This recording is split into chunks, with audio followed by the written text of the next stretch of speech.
ആലുവയിലെ കാട്ടിലേക്കാവ് ക്ഷേത്രത്തിലേക്കാണ് ഇന്നത്തെ യാത്ര. കാർത്യായനി ദേവിയും സുബ്രഹ്മണ്യ സ്വാമിയും തുല്യ പ്രാധാന്യത്തോടെ കുടികൊള്ളുന്ന പുരാതനമായ ഈ ക്ഷേത്രവുമായി ബന്ധപ്പെട്ട ഐതിഹ്യം ഇങ്ങനെയാണ്.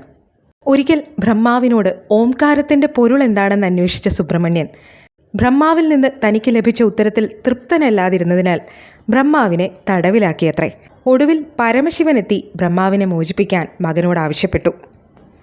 ബ്രഹ്മാവിനെ തടവിലാക്കിയ തെറ്റിന് പ്രായശ്ചിത്തമായി സുബ്രഹ്മണ്യന് നാഗരൂപത്തിൽ ഭൂമിയിലെത്തി അജ്ഞാതവാസം അനുഷ്ഠിക്കേണ്ടതായും വന്നു.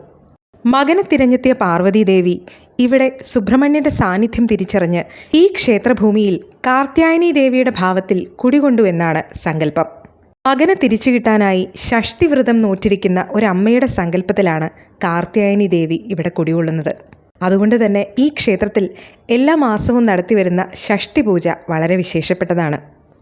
വൃശ്ചിക മാസത്തിലെ കാർത്തിക നാളിലാണ് ഈ ക്ഷേത്രത്തിലെ ഉത്സവം കൊടിയേറുന്നത്.